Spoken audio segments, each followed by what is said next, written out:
इसका नाम है ताबूते सकीना। जो भी आपकी वीडियो सुन रहा होगा, इस देश में जो इजरायली यहाँ रह रहा होगा, वो मेरी बात सुनकर उसके रोवे खड़े हो जाएंगे कि इस पंडित को ताबूते सकीना के बारे में कैसे पता, क्योंकि मुसलमानों को भी इसके बारे में नहीं पता है। क्या है ताबूते सकीना, क्या है महाराज जी? ताबूते सकीना इजराइलियों की ताकत थी, यहूदियों की ताकत थी। जब ये जंग में जाया करते थे, उसी बक्से को लेके जाया करते थे। इन्होंने कई जंग फतेह की है। वो एक जादुई बक्सा था जिससे सेना निकलती थी। तौरेत की ओरिजिनल कॉपी है उसके अंदर। कई नबियों के पहने हुए कुछ उनके चीजें हैं, उनके कपड़े हैं उनके अंदर। वो एक ताकतवर बक्सा है। और जो दीवारों में जाके रोते हो ना आप लोग, ये इजरायली रोते हैं। ये पक्के मकान, इनके पहला पक्का मकान बनता ही नहीं था, ये कपड़े के मकान में रहते थे। ये इजराइलियों का इतिहास है। जितने भी इजरायली मेरी वीडियो सुन रहे होंगे, उनके रोंगटे खड़े हो जाएंगे। हिंदुस्तान का एक पागल सा दिखने वाला बाल योगी महाराज मेरी पोल खोल दिया। ये लोग मतलबी होते हैं। ये लोग एक चीज मैं बताता हूँ, इनका कॉन्फ्लिक्ट क्या है इस्लाम में। अल्लाह ने 4 किताबें आसमानी भेजी, तौरेत, अंजीर और एक और है, और कुरान एक और किताब है। 4 किताबें भेजी। उन चारों में 3 किताब जो है वो एक ही उम्मत के लिए, एक नबी के हाथ से भेजी।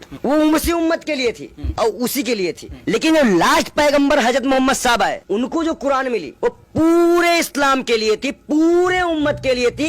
1,24,000 नबी जो की सजदा किए हैं, नमाज पढ़े हैं हमारे नबी मोहम्मद साहब के मार्फत से। मस्जिद अक्सा में उन्होंने नमाज पढ़ाई थी 1,24,000 नबियों को। ये इस फिलिस्तीनियों का मानना है। और यहूदियों का था। हिटलर ने भगाया कुत्तों की तरह, तुमने उनसे कब्जा करवा लिया। देश के प्रधानमंत्री को अगर विदेश नीति ये बात करनी चाहिए तो क्या वो हमको बताए कि जब वो 2017-18 में फिलिस्तीन इजराइल की यात्रा जब वो किए थे, तो हाइपेनेशन थ्योरी जो उन्होंने दी थी कि ना हम इजराइल के भी साथ हैं और फिलिस्तीन के भी साथ हैं। जबकि हमारे देश में भी स्वतंत्रता सेनानी हम रह चुके हैं, हमारे लोग रह चुके हैं। हमने भी अंग्रेजों से अपने देश को आजाद कराया है। तो क्या अगर फिलिस्तीनी के हमबास, जो कि वहाँ का गांजा पट्टी का वहाँ इलेक्शन भी जीतता है, पब्लिक सपोर्ट भी करती है उसको, चरमपंथी अगर वो करते हैं, तो क्या हमारे माओवादी और नक्सलवादी ऐसे नहीं है हमारे यहाँ पर? क्या हमारे यहाँ पे और भी लोग नहीं है जो अपने लिए अधिकार मांग रहे हैं, अपने लिए अलग मांग रहे हैं? फिर आप खालिस्तान को क्या कहोगे? आप एक खालिस्तान के लिए एक जैसा तोड़ दिए, वो आतंकवादी एजेंडे चला रहे थे आपके कहने के अनुसार, तो फिर आप भी तो ये आतंकवादी का साथ दे रहे हैं ना इजराइल का, क्योंकि वो दूसरे के मुल्क पे कब्जा कर रहा है। अमेरिका इसमें अपना बदला लेना चाह रहा है। अमेरिका चाह रहा है कि ईरान बोल दे और एक और मुसलमान कंट्री को हम तबाह बर्बाद कर दे, जैसे इराक को किए थे। ये बहुत मसला है। आप पूछो हमें कैसे पता?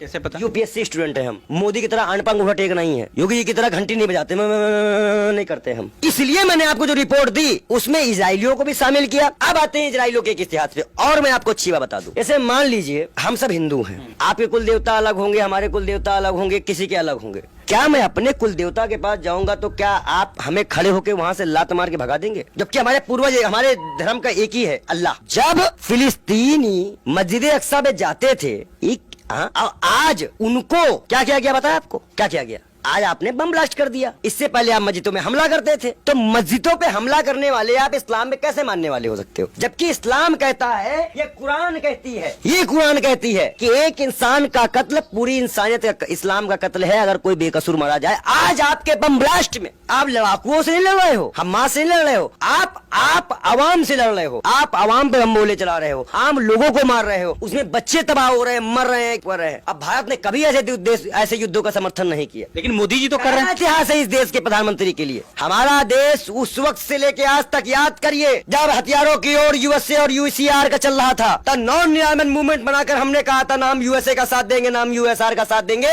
हम तृतीय विश्व की मांग करके तृतीय विश्व युद्ध में हमारा संस्थापक देश रहा, नेहरू जी संस्थापक रहे थे उसके। हमने कभी हिंसा का नहीं दिया था, प्रचार किया था, निरस्त्रीकरण का प्रचार किया था। और आज तक हमें अगर पाकिस्तान के पास परमाणु ना होता तो हमें, और चाइना के पास परमाणु ना होता तो हमें परमाणु जमाने की कोई जरूरत नहीं थी। हम जियो और जीनो दे की भाषा में बात करते थे। लेकिन इस देश के प्रधानमंत्री ने काला इतिहास दिया।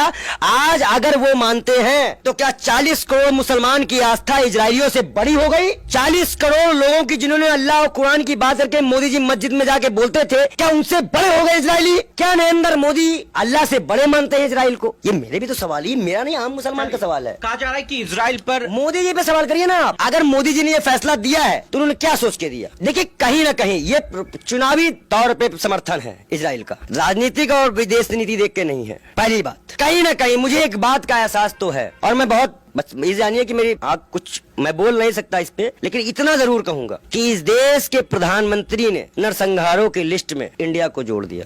आज से इंडिया भी नरसंहारक देश में आने लेकिन लगा। कांग्रेस पार्टी ने तो फिलिस्तीन का समर्थन किया। CWC की मीटिंग में जिस तरीके से बैठक में जो कांग्रेस क्रांतिकारी होते हैं, जिन्होंने देश आजाद किया है, जिनके पूर्वज इस देश में शहीद होते हैं ना, उनको पता है फिलिस्तीनियों का दर्द। आपको पता होना चाहिए। कांग्रेस ने इस देश को आजाद कराया। महात्मा गांधी, नेहरू, सरदार वल्लभ भाई पटेल, चंद्रशेखर आजाद, भगत सिंह। अगर उस वक्त हम स्वतंत्रता सेनानी थे तो क्या आज फिलिस्तीन स्वतंत्रता सेनानी नहीं है? क्या वो आतंकवादी है? क्या वो मैं अगर अपने राम मंदिर जाऊँ, मुझे वहाँ से भगाया जाए, या मान लीजिए मुसलमान आके वहाँ कब्जा कर ले और हिंदुओं को भगाना शुरू कर दे राम मंदिर से, तो क्या हम इस चीज को अपना विरोध नहीं करेंगे? वो भी कहलाएंगे स्वतंत्रता सेनानी। शाहरुख खान ने भी तो फिलिस्तीन का समर्थन किया है पंडित जी। देखिए किया है, लेकिन मैं चाहता हूं कि सभी इस्लामिक कंट्रियां 10-15 लोगों को मिलाकर एक टीम बनाकर इंडिया से, फिलिस्तीन से, टर्की से वहां भेजे और सारी इस्लामिक कंट्रियां एक होकर इजराइल को मिटा दें, खत्म कर दें। इजराइल को खत्म कर दें।